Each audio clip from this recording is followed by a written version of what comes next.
The day I received the confirmation of my husband's ALS diagnosis, I also discovered he was cheating on me. He asked for a divorce, calmly stating I could have everything. He didn't want the money, he said. He just wanted her. I didn't cry or scream. I simply tucked the diagnosis report away and said, "Fine. I hope you mean that." Honestly, I had no intention of caring for a man who would eventually be paralyzed. His affair was a twisted kind of relief. We went to the county courthouse to file the petition. The clerk informed us there was a mandatory 30-day waiting period before the divorce could be finalized. "Once the month is up," she said, "if you both still agree, you can come back to sign the final decree." The moment she finished speaking, a rubber stamp slammed down on the filing receipt. I glanced at the clock on the wall. It was 10:03 a.m. Less than 24 hours had passed since I'd discovered his affair. He'd asked for a divorce, and we'd begun the legal process. It was just like when we first met, married in 3 months, alarmingly fast. Snapping back to the present, I saw Ethan take the receipt. His long, articulate fingers, the hands of a successful lawyer, folded the paper with practiced efficiency. "Remember to be here in a month to finalize this." "Don't back out," he said, his brow furrowed as if he feared I'd cling to him. I nodded. "I know. You don't regret this either." He didn't reply, already engrossed in his phone, texting. I could see the ghost of a familiar, gentle smile on his face as he typed. I couldn't remember the last time he'd smiled at me that way. When we were dating, that smile was mine. But somewhere along the line, it had been replaced by coldness and distance. I'd blamed the stress of his work, but the truth was simpler. His heart no longer belonged to me. The drive home was silent. He parked in the driveway and began pulling his things out of the closet, packing them into suitcases in the trunk of his car. Suddenly, a woman's voice called out from down the street, "Ethan, what are you doing?" I looked up to see Stella standing there. The woman Ethan claimed didn't want his money, only him. Seeing him packing, she rushed over and grabbed his arm. "Ethan, you and Joanna are divorced now. She should be the one packing her things." As she spoke, Stella shot disdainful glances in my direction. I leaned against the doorframe, watching the scene unfold. A slow realization dawned on me. Ethan hadn't told her he was leaving with nothing. "Miss Stella," I said, my voice dripping with false sweetness, "maybe you should take a closer look at whose things he's packing." Her eyes darted to the suitcase, which was filled with Ethan's own tailored suits and expensive shoes. Her face fell. "Ethan, you're moving your things out?" He took her hand, his smile placating. "I'm coming to live with you, of course. I have to bring some things." Stella's head whipped around to face me. "Joanna, Ethan bought this condo in full. If anyone should be leaving, it's you." My gaze shifted to Ethan. He quickly pulled Stella aside, murmuring, "Stella, I agreed to give her everything. It's okay. Whatever she has now will have so much more in the future." The words "give her everything" hit Stella like a physical blow. Her face turned ugly with shock, but Ethan's reassuring promise seemed to pacify her. She took a deep breath, her expression softening. "Okay, I trust you." Then she started helping him pack. I watched them, a cynical smile on my face. Ethan, as a lawyer, was a master of protecting his own interests. Stella probably thought this was just a temporary strategy, that he would eventually get everything back from me. Too bad for her.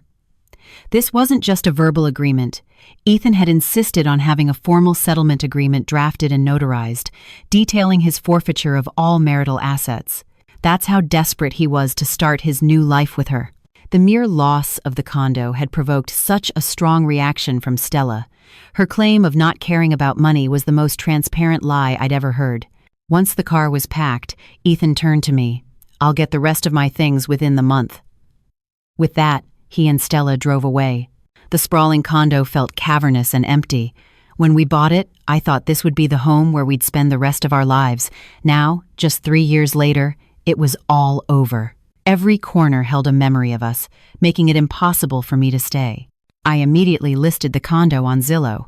Minutes after the listing went live, Ethan's law partner, Mark, called me. "Joanna, did you two really file for divorce?" he asked as soon as I answered. "We did," I said. Mark sighed. "You helped him build his career from the ground up. Things were just starting to get really good for you both. He's just chasing a thrill, Joanna. Once he's had his fun, he'll come back to you." I can't believe he's throwing everything away for an assistant he's known for less than 6 months. Every word was a plea for me to reconsider, to not make a rash decision, but it was Ethan who was determined to leave. If he didn't want me by his side, how could I possibly stay? I silently pulled his diagnosis report from my purse. Amyotrophic lateral sclerosis, ALS. Yesterday, holding this paper, I was drowning in grief. Today, I felt a strange sense of relief. When people do terrible things, karma has a way of finding them. I took out a lighter and set the report on fire. Watching the flames dance, I spoke to Mark. "Don't worry, I won't regret this. After all, Ethan doesn't have a future anymore." I thought that would be the end of it, but Mark was persistent. He was determined to fix our marriage. He called again a few days later, asking me to drop off a case file Ethan had left at the condo. I hesitated but agreed. I wanted to be done with this, and this felt like a final, clean break. Arriving at the firm, Bryant & Cole LLP, I saw the sign and remembered the day Ethan founded it. "Joanna," he had said, pointing at the brass plaque, "this is the beginning. I'm going to give you a better life." Who would have thought the starting point of his career would be the end of our marriage?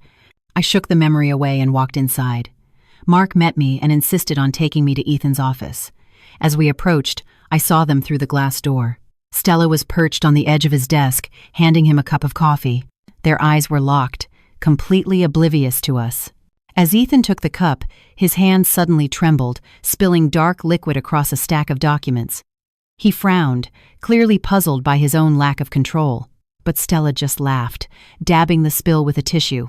"You must really like me," she cooed. "Staring at me so hard your hands are shaking." Ethan, dismissing the tremor, took her hand. "It's because you're so beautiful." They leaned in for a kiss, and a sharp pain lanced through my chest. I couldn't watch anymore. I turned, handed the file to Mark, and walked away without a word. Mark caught up to me, his voice apologetic. "Joanna, Ethan's been under a lot of pressure lately. This is just a momentary lapse in judgment." "Mark," I cut him off gently, "you don't have to make excuses for him. Please, don't waste any more of your energy on this. I know what I need to do." I took a deep breath. There is no chance of us getting back together. Ever. Mark fell silent, his gaze shifting to something behind me. I turned around. A pair of familiar eyes were fixed on me. Ethan was standing there. He had heard every word. His face was a mask of cold fury. He looked at me, a cruel smirk twisting his lips. "Joanna, your little game of playing hard to get won't work on me." I froze, a bitter taste filling my mouth. The only reason he'd think I was playing a game was because he was convinced I still loved him, that I couldn't live without him. I didn't argue. I just met his gaze and said softly, "Don't worry, Ethan. I can love and I can let go. Since I agreed to the divorce, I won't bother you again." The elevator doors opened. I stepped inside without a backward glance. As the doors slid shut, the tension finally drained from my body, but the image of him and Stella flashed in my mind, each one a fresh cut on my heart. I still couldn't understand how he could fall in love with someone else so easily, but my pride would never let me ask. When I got home, a real estate agent was already showing the condo. The location was prime, and within days of listing it, I had multiple offers. Today's viewers were decisive. They signed an offer on the spot. As the deposit hit my account, I promised them, "Don't worry, I'll have the place cleared out and professionally cleaned for you within a couple of days." For the next 2 days, I was a whirlwind of activity. I bought a smaller apartment closer to the hospital and began packing. As for the things Ethan hadn't taken, I boxed them all up and had them couriered to his law firm, cash on delivery. I had just packed the last box and was about to call the agent when Ethan showed up. He stood in the doorway, not taking a step inside. "Mom and Dad want us to come over for dinner tonight," he said, his tone icy. I paused for a beat. "Let me correct you. They're your parents now, not mine." His face darkened. "We haven't signed the final papers. You don't have to be so cruel to them." My head buzzed. Cruel? I couldn't believe the man I had loved most in the world would use that word to describe me. The words caught in my throat. He didn't wait for a reply, grabbing my arm and pulling me toward his car. In the passenger seat, a glittery sticker was already affixed to the dashboard, Stella's seat. I froze, then mechanically opened the back door. "I'll sit in the back." The silence in the car was suffocating. This was what our marriage had become in the last 6 months. Two people, closer than anyone, yet more distant than strangers. My heart ached with a familiar, dull pain. That evening, at the family home, his parents piled food onto my plate. Then came the usual interrogation. "Joanna, you and Ethan have been married 3 years. When are you going to have a baby? You work too hard. Being a doctor is so stressful. Why don't you quit and focus on getting pregnant?" I'd heard this speech 1,000 times. I'd always endured it for Ethan's sake, nodding and smiling. But not tonight. I set down my chopsticks and looked at each person at the table. My voice was quiet but firm. "Mrs. Bryant, you should save that speech for Ethan's next wife." As they stared in stunned silence, I dropped the bomb. "Ethan and I have already filed for divorce. The reason is that your son, Ethan, cheated on me with his assistant. He has agreed to leave the marriage with nothing. I don't owe your family anything." Ethan's face went white. "Joanna!" he hissed, his voice trembling with rage. He clearly never expected me to air our dirty laundry so publicly. The silence was deafening. His father, his hands shaking, turned to Ethan. "Ethan, is what she's saying true?" After a long pause, Ethan nodded. "Stella is a sweet, wonderful girl.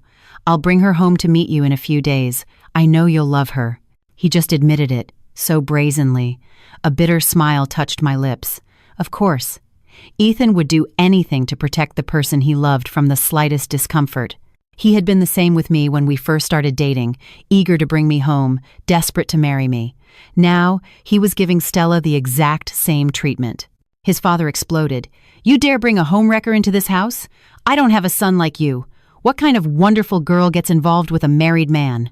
Ethan's face hardened at the insult to his new love. "Dad, Stella and I are in love." The response was a sharp slap across his face.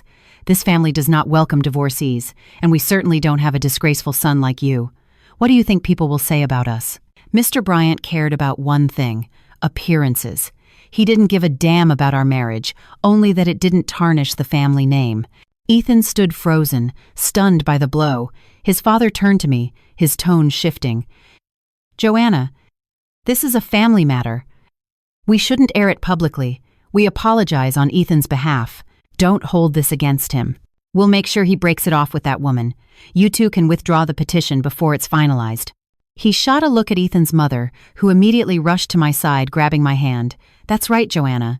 If you don't want to have kids yet, we won't push you. We can work this out. There's no need for divorce." Ethan was visibly fuming, but he said nothing, trapped by his parents' authority. He always did this, for 3 years, pushing me to be the one to confront them, to be the bad guy. Fine, I'll be the bad guy one last time. I pulled my hand away. "I'm sorry, but I'm not generous enough to accept a husband whose heart is somewhere else." My firm refusal left them speechless. Then, his mother's tone turned accusatory. "Joanna, when you two got married, he was the one who was unfaithful. But don't you have any fault in this? You obviously failed to keep your man's interest. This is going to be so embarrassing for you when people find out." A knife twisted in my gut, but I managed a small, cold laugh. "He's the one who cheated. Why should I be embarrassed?" I shook off her hand, grabbed my purse, and walked out. I hadn't gone far when Ethan caught up to me. "Joanna, wait." He reached for me, but his hand froze in midair, suspended and trembling. It was an early symptom of the ALS. I watched him coolly. "Is there something else?" He frowned, quickly regaining his composure. He glared at me, his voice laced with accusation. "Did you do this on purpose? To ruin Stella's reputation? Now my parents will never accept her. Are you satisfied?"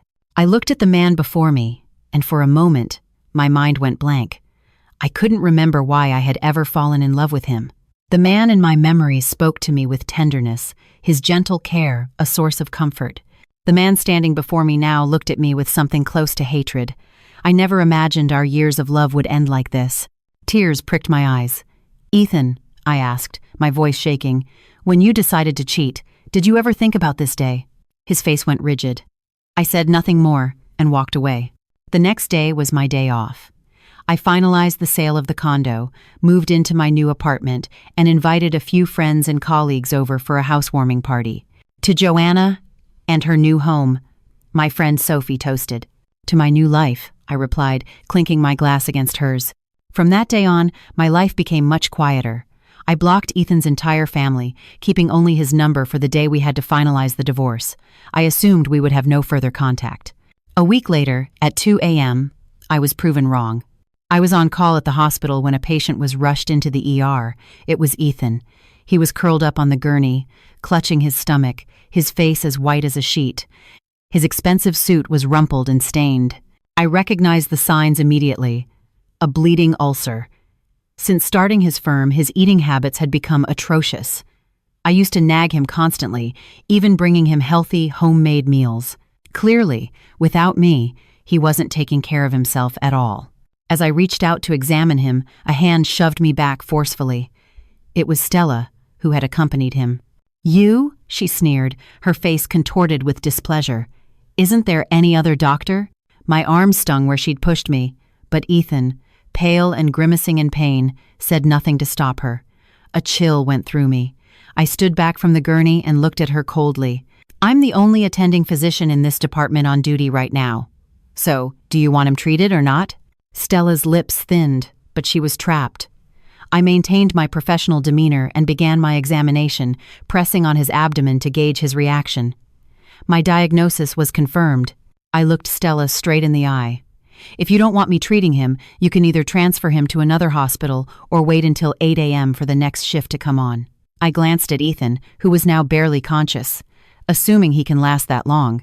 She was furious but knew she had no choice. She finally relented. An hour later, Ethan was stabilized. I finished my duties and went home. The next morning, I went to his room for a post-op check. He was alone. Stella was nowhere to be seen. A post-op patient needs someone to look after them. I recorded his vitals and asked, my brow furrowed, "You're here by yourself? Is no one helping you?" Ethan, propped up against the pillows, his lips pale, answered hoarsely, "She went to get me some food." Just then, Stella walked in, holding a container of what smelled like a very spicy burrito. "Ethan, look, I got you your favorite." The line was super long. Ethan's expression soured. I stared at the greasy, spicy meal and couldn't help but intervene from a medical standpoint.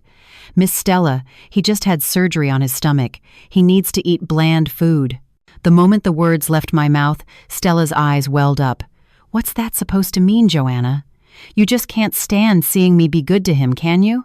Stop trying to cause trouble between us." Her accusation was so ridiculous I was speechless. I lowered my head and continued writing my notes. Ethan sighed, reaching for her hand. "Stella, I can't handle spicy food right now. You eat it. I'll just order some broth." Her voice was thick with tears. "But I stood in line for you, and you won't even eat it." "Don't cry," Ethan soothed her instantly. "When you cry, my heart breaks." My hand, holding the pen, faltered. He had said that to me countless times, when I was curled up with cramps, when I was upset that he was late, when he had accidentally hurt me. Each time he would hold me gently, kiss away my tears, and whisper, "Don't cry. When you cry, my heart breaks." And now, he was using those same words on another woman, right in front of me. I don't know how I managed to walk out of that room. In the hallway, a colleague, Dr. Davis, stopped me. "Dr. Clark, can you take a look at this CT scan? Something feels off." As I reached for the film, a child darted out of a nearby room and ran straight into me. Caught off guard, I stumbled backward, right into Dr. Davis's arms. He steadied me reflexively. "Thanks, Ryan," I started to say, but was cut off by a shrill voice from down the hall. "Joanna, how could you be so shameless, cuddling up with another man at work?" I turned to see Ethan, in his hospital gown, standing at his door with Stella. His face was dark with rage. Stella, however, looked triumphant. "See, Ethan, she's the one who's been cheating all along. It's not fair that you're the one leaving with nothing." My face hardened. Dr. Davis quickly tried to explain. "You've got it all wrong. It was just an accident." Ethan sneered. "What a coincidence. He just happens to accidentally bump into Joanna Clark, and she falls right into your arms." "Ryan, just go," I interrupted before he could say more. "I don't want you dragged into my mess." After he left, Stella continued her tirade. "Ethan, since she cheated on you, giving her everything is completely unfair." Ethan just stood there, his eyes locked on me. I walked toward them, my gaze fixed on Stella. Stella, you're a paralegal. You should know what the legal consequences of slander are. She flinched, but Ethan spoke first, his voice dripping with scorn. Don't you dare try to hide behind legal threats, Joanna. Just admit what you did. What did I do? I asked, completely bewildered. He let out a harsh laugh. Still playing dumb? Fine. That baby you miscarried 6 months ago, was it even mine? The words were a bolt of lightning, a chill racing up from my feet to freeze my very soul. I stared at him in disbelief. So that's why you became so cold 6 months ago. You thought I cheated on you. I didn't think. He snarled. I knew. I stood there, my chest so tight I could barely breathe. 6 months ago, we'd had an unplanned pregnancy. I was overwhelmed with work and had briefly considered not keeping it, but I changed my mind. It was a life. Then, during a particularly grueling emergency surgery, I suffered a miscarriage. While I was in the hospital, grieving, Ethan was cold and distant. I thought he was angry at me for my initial hesitation, so I swallowed my own pain and apologized, trying to make things right. But he only grew colder, using work as an excuse to never come home, forgetting our anniversary, my birthday. I blamed myself, thinking I failed to protect our child, but now I knew the truth. He thought I had betrayed him. My eyes burned. I went to work, and I came home to cook for you. Where would I even find the time to cheat? Ethan scoffed and pulled out his phone, playing a video. It showed me and Dr. Davis entering a hotel late at night and not leaving until the next morning. You told me you had a major surgery that night, Joanna, he said, his voice raw with hatred. What kind of surgery takes place in a hotel? The cold hospital air seemed to seep into my bones. I looked into his eyes and felt nothing but disappointment and a bitter, hollow laugh bubble up inside me. If you suspected me, why didn't you just ask me? Stella jumped in. It was my fault, Joanna. I told Ethan not to confront you. I knew you'd just deny it. This is between me and Ethan, I snapped. Stay out of it. Stella shrank back, looking hurt. Ethan shielded her, sneering at me. You wanted proof. There it is. What do you have to say for yourself now? I looked at this man, my husband of 3 years, who had zero trust in me. My vision blurred with tears. I wiped them away, found a news article on my phone, and held it out to him. We performed an emergency, life-saving surgery in that hotel room. It was all over the news. The family sent a plaque to our department. It's hanging on the wall.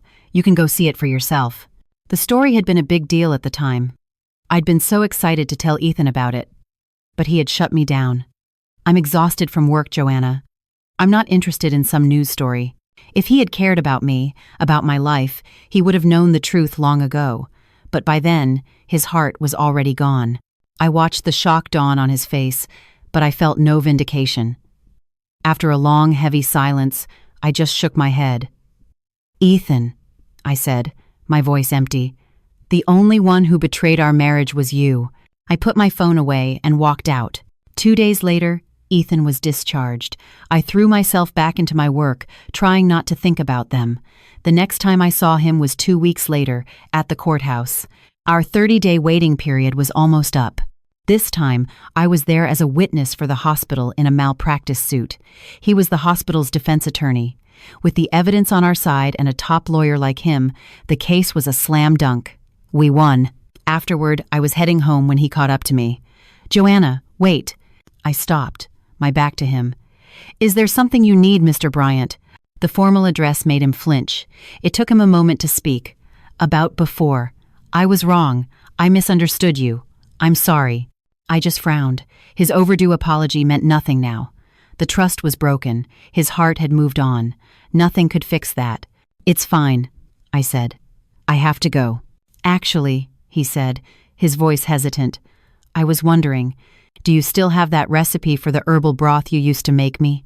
My stomach has been acting up, and Stella, she doesn't know how to cook. He had lost weight in just 2 weeks. Stella really wasn't taking care of him. A part of me thought he'd probably end up back in the hospital soon. I relented. Fine, I'll text it to you. As I turned to leave, he called out again. Oh, and one more thing. Those test results from my last physical at your hospital, did they ever come in? I froze. Before I could answer, Stella ran up, linking her arm through his, a clear display of ownership. Joanna, the case is over. Why are you still trying to talk to my boyfriend? Ethan didn't correct her. His silence was an endorsement. My heart sank. I turned back to him. You can call the hospital for your own test results. I didn't want any part of their drama. I walked away. Behind me, I could hear Stella's sharp voice. What were you talking to her about? You're not still hung up on her, are you? Ethan sounded weary. Stella, can you not be so paranoid? I was just asking her something. I don't have feelings for her anymore. You're the one who's never made me feel secure, she shot back. How can I not be paranoid? Stella, I let you go through my phone. I gave you my credit cards. You made me delete every female contact I have. What more do you want from me? So, they fought. But for Ethan, this kind of fighting was probably a price he was willing to pay for love, just like I once was for him. It had nothing to do with me anymore. I walked faster, leaving their voices behind. The next day was Saturday. I went to the mall to buy a birthday present for my best friend, Sophie. I was browsing in a jewelry store when I heard a sickeningly sweet voice. Joanna, what a coincidence. I looked up. It was Stella, arm in arm with Ethan. I tried to leave, but she blocked my path. Ethan and I are looking for an engagement ring. Since you're here, why don't you help us pick one out? Engagement ring. The words were like daggers. We weren't even officially divorced yet, and he was already shopping for a ring with her. Did he have no respect for me at all? I could see the smug, triumphant look on her face. My hands trembled with rage, but I forced myself to remain calm. Me, his ex-wife, helping you choose a ring? I don't think that's appropriate. Ethan looked uncomfortable, but Stella pressed on. Oh, it's fine. You have such great taste, Joanna. I'm sure whatever you pick will be perfect. I gave a bitter smile and glanced at Ethan. Actually, my taste can be flawed. For instance, I chose the wrong husband. I then pointed to a massive 12-carat diamond ring in the display case, priced at over $1 million. How about that one? The Star of Chicago. Their faces fell. Ethan had given up all his assets. There was no way he could afford it. Just as I expected, his eyes followed my finger to the price tag, and he froze. Joanna, he hissed. Are you trying to humiliate me? You two were the ones who started this, I shot back. I lowered my voice. Ethan, do you remember what you used to say? That when you love someone, you should give them the very best in the world. He stared at me, then took a deep breath, pulled out his credit card, and slammed it on the counter. You're right. Stella, I'm buying it for you. Stella's eyes lit up. She threw her arms around him. Oh, Ethan, you're the best. The sales staff beamed, but I felt nothing but a cold emptiness. He had forgotten. Years ago, he had promised to buy me that very ring. We were broke back then, and I'd told him we could get it someday. I thought he was just dreaming, but now I knew he had meant it. His love for Stella was just more real, more profound than his love for me had ever been. The man I loved had never truly loved me. The pain was suffocating.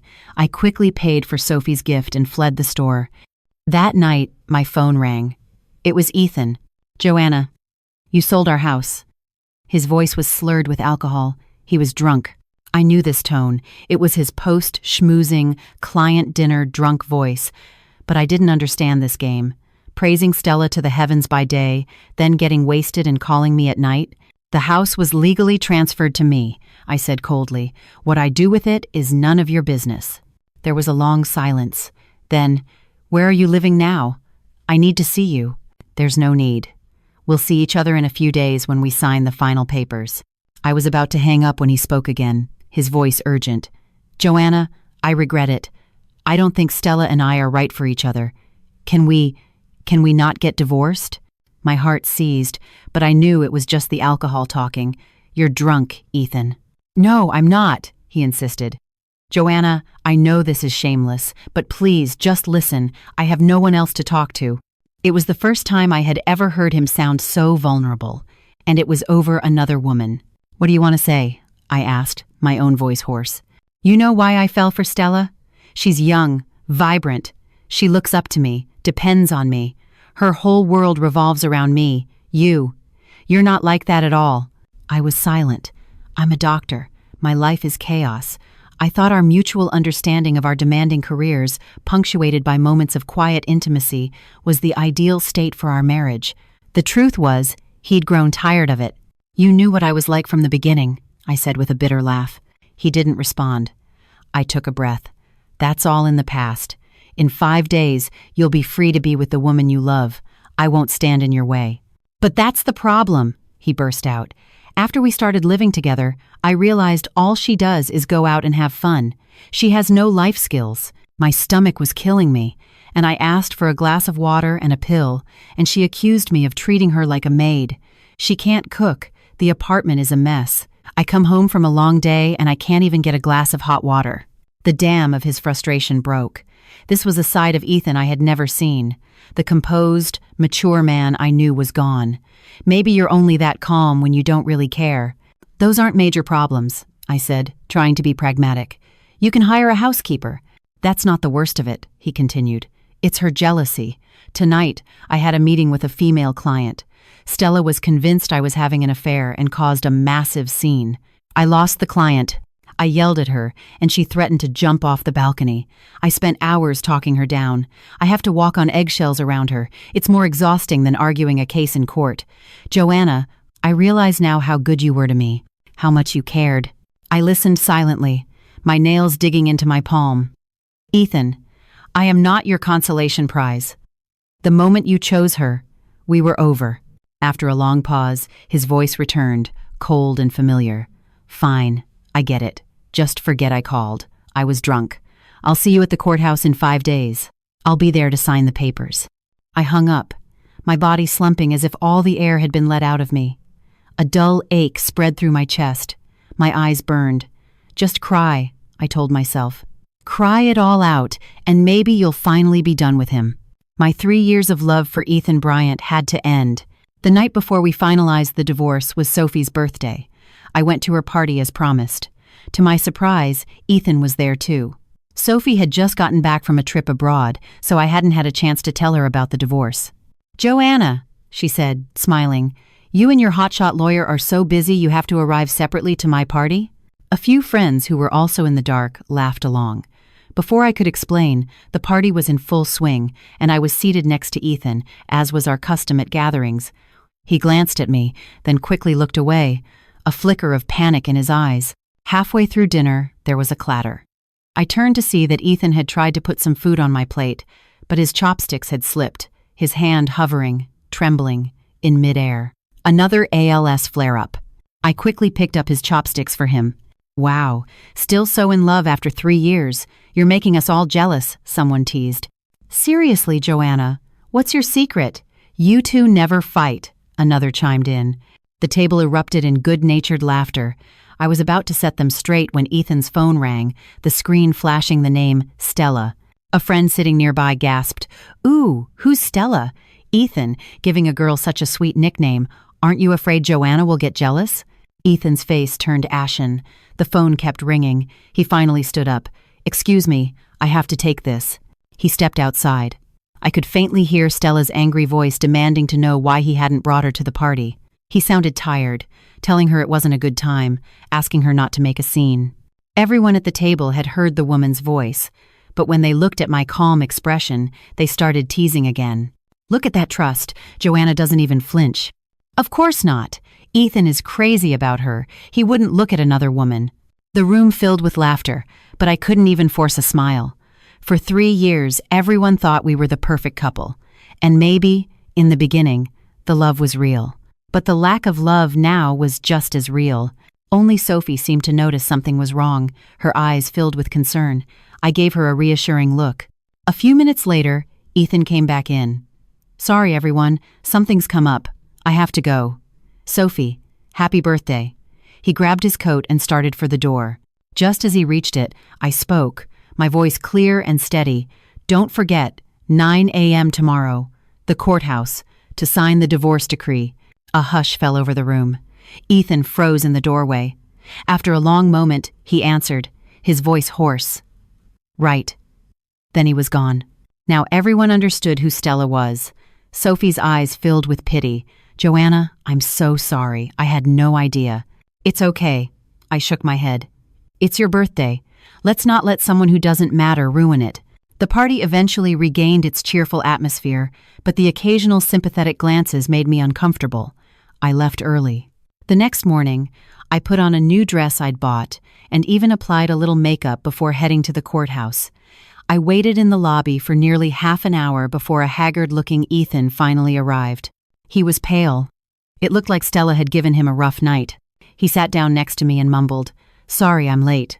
"It's fine, as long as you're here," I replied. We sat in silence until a voice called out, "Number 13, Joanna Clark and Ethan Bryant." I stood up and started walking toward the window. Ethan didn't move. "Wait," he said, his voice raspy. He looked at me, his eyes a storm of conflicting emotions. "Joanna, do we really have to do this?" I stopped but didn't turn around. "Ethan, the moment you chose to cheat, this was already done." I walked to the window and handed over my documents. Ethan eventually followed, his steps heavy. He stood beside me, his body rigid. "IDs, original marriage license, and settlement agreement," the clerk said robotically. I calmly provided everything. Ethan hesitated. He fumbled in his pocket, his movements agonizingly slow. "Mr. Bryant?" the clerk prompted. He finally pulled out his ID, but as he handed it over, his fingers trembled uncontrollably. It slipped from his grasp and clattered onto the counter. It wasn't intentional. The ALS was getting worse. I bent down, picked it up for him, and handed it to the clerk without looking at him. "The 30-day waiting period is complete. Do both parties confirm their desire to divorce voluntarily?" the clerk asked. "I confirm," I said, my voice clear and firm. All eyes turned to Ethan. He opened his mouth, but no sound came out. I saw a flicker of panic in his eyes, not just about the divorce, but about the terrifying loss of control over his own body. "Mr. Bryant?" the clerk repeated. "I confirm," he finally choked out, his voice barely a whisper. The rest was a blur of signing and stamping. 2 crimson-bound divorce decrees were pushed toward us. I reached out and took mine. The moment my fingers touched the cover, I felt an unprecedented sense of peace. 3 years of marriage, 6 years of my life, finalized by a small booklet. Ethan stared at his decree, his hand shaking as he tried several times to pick it up. "You are now officially divorced," the clerk announced. The words sounded absurdly like, "Congratulations." I turned and walked away. Ethan followed me out of the courthouse. The afternoon sun was bright and warm. I took a deep breath, savoring the feeling of freedom. "Joanna," he called out behind me. I stopped but didn't turn. "It's Dr. Clark, or Miss Clark from now on, Mr. Bryant." He was silent for a moment. "Joanna, did you really sell the house?" I finally turned to face the man I once loved. He looked even more gaunt than he had a month ago, with dark circles under his eyes. The confident, ambitious man I married was gone. "Yes, I did." "Why? Didn't your little girlfriend tell you how much of a down payment she's still short for that new condo she wants?" My tone was light, almost cheerful. Ethan's face went white. How did you know?" "That's not important," I said. "What's important is that you should understand now what she's really after." His lips trembled as he tried to speak, but he was overcome by a violent coughing fit, stumbling and nearly falling. I instinctively moved to help him, but stopped myself. Not my responsibility anymore. "Do you need me to call you a cab?" I asked, my voice distant. He managed to steady himself, a bitter smile on his face. "No. Stella's coming to get me." As if on cue, a taxi pulled up. Stella hopped out, her face immediately souring when she saw us together. "Ethan, did you get it?" she demanded, wedging herself between us and grabbing his arm possessively. He silently handed her the divorce decree. She inspected it closely, then her face broke into a radiant smile. "Finally, we can be together for real now." She turned to me, her voice dripping with condescending victory. "Thanks for making this happen, Joanna." I looked at her young, calculating face and felt a wave of pity, not for myself, but for Ethan. "You're welcome," I said flatly. "I hope you two will be very happy." With that, I walked to my car, got in, and drove away. Through the rearview mirror, I saw Stella chattering excitedly while Ethan's gaze followed my car until it disappeared. The look of regret in his eyes was profound, but it no longer concerned me. Driving away, I made a call. "Hi, it's Joanna Clark. How's the renovation on my new place coming along?" "Miss Clark, we should be done by next week. You can move in anytime." "Perfect, thank you." I rolled down the window, letting the early summer breeze fill the car. It smelled of fresh-cut grass and freedom. A month later, I moved into my new home. It was a modest apartment near the hospital, but the view was incredible. I designed it myself, bright colors, comfortable furniture, and plants everywhere. There was no trace of Ethan's preferred cold, minimalist aesthetic, none of his heavy law books or his fully stocked bar. This space was mine. Sophie and a few friends came for a housewarming party. To Joanna's new life, Sophie toasted. We drank wine and laughed, and for the first time in a long time, I felt truly happy. You know, one friend said, leaving him was the best thing you could have done. His reputation in the legal community has tanked. I wasn't surprised. It's not just the divorce, she continued. I heard he's been messing up major cases, even nearly collapsed in court. Rumor is he has some serious health problem. Another friend chimed in, and that, Stella, is a piece of work. She's been using his name to take on side gigs, overcharging clients, and completely botching them. Ethan has to clean up her messes. Sophie took my hand, and I heard he's been asking about you, that he regrets everything. I took a sip of my wine. That has nothing to do with me anymore. 2 months later, at the hospital's annual awards ceremony, I was named Physician of the Year for my work in emergency medicine. Standing on the stage, I accepted the award as the auditorium filled with applause. As my director listed my accomplishments, my eyes scanned the crowd and locked with a familiar pair. Ethan was sitting in a corner, alone. He was so thin his suit hung off his frame. He was leaning on a cane. Our gazes met. His eyes were a mixture of regret, admiration, pain, and a longing I refused to analyze. I held his gaze for a second before calmly finishing my acceptance speech. He intercepted me as I was leaving. "Congratulations," he said, his voice weaker than ever. "Thank you," I replied politely, not breaking my stride. "Joanna." "Dr. Clark?" he corrected himself. "Can we talk? I have a surgery in 10 minutes. 5 minutes. Please," he begged. I sighed and led him to a bench in the hospital garden. "I was diagnosed," he said, his voice strained. "ALS." I nodded. "I know." He looked at me, stunned. "When did you find out?" "The day you asked for a divorce," I said calmly. "I was the one who picked up your diagnosis report." The color drained from his face. "So you knew. Then why? Why didn't I tell you?" I finished for him. "Because you weren't worth it anymore, Ethan. The moment you betrayed our marriage, you lost the right to my care, my compassion, and my support." He squeezed his eyes shut, his knuckles white as he gripped his cane. "I was such a fool." "Yes, you were," I agreed, my voice devoid of emotion. "You threw away the one person who truly loved you for a woman who only loved your money. Stella, she left me after my diagnosis started getting bad. She's already looking for someone else." "That's the love you chose," I said. A siren wailed in the distance. My world, a world he could no longer touch. "I deserve this," he finally whispered. "This is my punishment." I stood up. "If there's nothing else, I need to go prep for my surgery." "Joanna!" he called out, his voice desperate. If I hadn't cheated, would you have stayed with me through this?" I stopped and genuinely considered his question. "Yes," I answered honestly. "If you had been worthy of it, I would have stayed with you until the very end." Tears filled his eyes. "But there are no ifs, Ethan," I continued. "You made your choice. Now you have to live with the consequences." He bowed his head, his shoulders shaking. "I regret it every single day." I looked at the broken man before me and felt nothing. "Take care of yourself," I said. It was the last thing I would ever say to him. I walked away, the sun warm on my face. I felt lighter than I had in years. A year later, I was accepted as a visiting fellow at Harvard Medical School. On the flight to Boston, I saw a familiar face. It was Dr. Ryan Davis, the colleague Ethan had accused me of cheating with. "Dr. Clark? What a coincidence," he said with a warm smile, taking the seat next to me. We chatted about our work and our plans in Boston. He was kind, intelligent, and respectful. "I heard you got divorced," he said gently after a while. "I'm happy for you. He didn't deserve you." I smiled but said nothing. "Joanna," he said, a little nervously, "I've always admired you, professionally and personally. I know the timing might not be right, But if you're ever ready to start seeing someone again, I hope you'll give me a chance." I looked out the window at the endless sea of clouds. For the past year, I had focused solely on myself and my career, but listening to Ryan, I realized I wasn't opposed to the idea of something new.